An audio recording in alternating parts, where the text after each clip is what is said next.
નમસ્તે મિત્રો, આપનું સ્વાગત છે યુટ્યુબ ચેનલ ગ્લીમ ઓફ ગોડમાં. આપણે શ્રીમદ ભાગવતમાં આગળ વધી રહ્યા છીએ. ગઈકાલે આપણે જોયું હતું પુરુરવા અને ઉર્વશીની કથા. આજે આપણે જોઈશું પરશુરામ ચરિત્ર. શ્રી સુખદેવજી બોલ્યા, પુરુરવાના સહવાસથી ઉર્વશીને આયુ, શ્રુતાયુ, સત્તાયુ, રય, વિજય તથા જય નામના 6 પુત્રો થયા. શ્રુતાયુથી વસુમાન, સત્તાયુથી શ્રુતમાન, વિજયથી ભીમ અને જયથી અમિત થયા. ભીમથી કાંચન, કાંચનથી હોત્રક, હોત્રકથી જનુ ઋષિ થયા.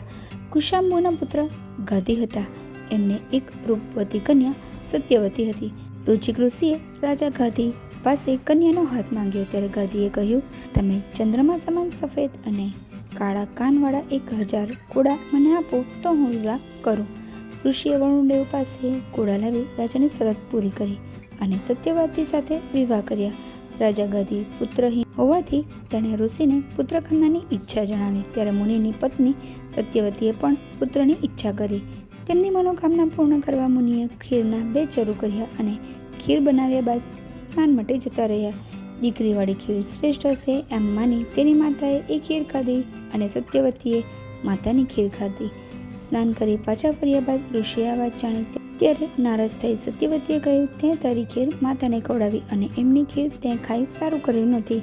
એનાથી તને ઉગ્ર કર્મવાળો, ક્ષત્રિય જેવા સ્વભાવવાળો પુત્ર થશે તથા તારી માતાને ક્ષત્રિય હોવા છતાં શ્રેષ્ઠ બ્રહ્મવિતા બ્રાહ્મણ સમાન પુત્ર થશે.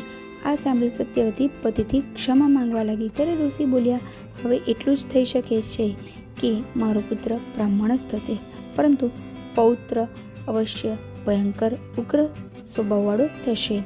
યથા સમયે સત્યવતીએ જમદગ્નિને જન્મ આપ્યો, જેનો વિવાહ રેણુની પુત્રી રેણુકા સાથે થયો. રેણુકાના સૌથી નાના પુત્ર પરશુરામ થયા. એકવાર જમદગ્નિના આશ્રમમાં હૈ કુળનો ક્ષત્રિય રાજા અર્જુન, જે 1000 હાથવાળો હતો, તે આવ્યો. જમદગ્નિએ એનો ઉચિત સત્કાર કર્યો. જતી વખતે સહસ્ત્રાર્જુને ઋષિ પાસે આશ્રમની કામધેનુ ગાય માંગી. ઋષિએ ગાય આપવા ના પાડતા એને બળપૂર્વક લઈ ગયો. જ્યારે પરશુરામને આની જાણ થઈ ત્યારે તે ક્રોધી ભરાઈ એણે એની 1000 ભુજાઓ કાપી અને એને મારી નાખ્યો અને કામધેનુને લઈ આવ્યા.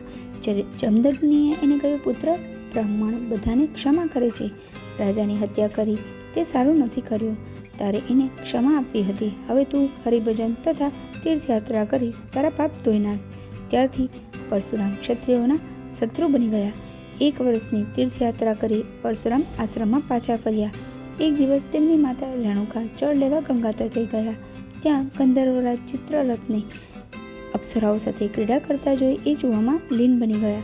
ચિત્રરથની સુંદરતાથી એમનું મન તેના તરફ ખેંચાઈ ગયો. હોમનો સમય વીતી ગયા પછી તે જાગૃત થયા અને જળ લઈ આશ્રમે ગયા. વાર થવાથી જમદગ્નિએ સમાધિમાં જ પોતાની પત્નીનો માનસિક વ્યભિચાર જાણી લીધો. રેણુકા પાછા ફર્યા ત્યારે ક્રોધિત જમદગ્નિ ઋષિએ પોતાના પુત્રોને તેમની માતાનો વધ કરવા કહ્યું. કોઈ પુત્રે તેમની આ આજ્ઞા માની નહીં, એટલે ઋષિએ પરશુરામને એને મારી નાખવાનું કહ્યું. તો પરશુરામે માતાની અને ભાઈઓની હત્યા કરી નાખી. પ્રસન્ન બની ઋષિએ પરશુરામને વરદાન માંગવાનું કહ્યું. ત્યારે એ બોલ્યા, મારી માતા અને ભાઈઓ જીવતા થઈ જાય અને એમને આ ઘટનાની કોઈ સ્મૃતિ ન રહે. ઋષિએ તથાસ્તુ કહેતા બધા ફરીથી જીવતા થયા. એકવાર પરશુરામ ભાઈઓ સાથે વનમાં ગયા ત્યારે આશ્રમમાં એકલા જમદગ્નિ મુનિને જોઈ પિતાની હત્યાનો બદલો લેવા માટે સહસ્ત્રાર્જુનના પુત્રોએ જમદગ્નિને મારી નાખ્યા. રેણુકા વિલાપ કરતી પરશુરામને પોકારવા લાગી. જ્યારે પરશુરામ પાછા ફર્યા ત્યારે એમના ક્રોધનો પાર રહ્યો નથી. પિતાના મૃત શરીરને ભાઈઓને સોંપી ફરસો લઈ મહિષ્મની તરફ ચાલી નીકળ્યા. ત્યાં પહોંચી એમણે કશો વિચાર કર્યા વિના ક્ષત્રિયોના માથાને કાપીને ઢગલો કરી દીધો. ત્યારબાદ એમણે 21 વાર પૃથ્વીને ક્ષત્રિયહીન કરી નાખી. આજે પરશુરામનું ચરિત્ર. આવતીકાલે આપણે યયાતિ ચરિત્ર જોઈશું. ત્યાં સુધી આપ સૌને મારા જય શ્રી કૃષ્ણ. જો આપને આ વિડીયો પસંદ આવ્યો હોય તો વિડીયોને લાઈક કરજો, શેર કરજો અને મારી ચેનલને સબસ્ક્રાઈબ કરવાનું ભૂલતા નહીં. આવતીકાલે ફરી મળીશું. આવજો.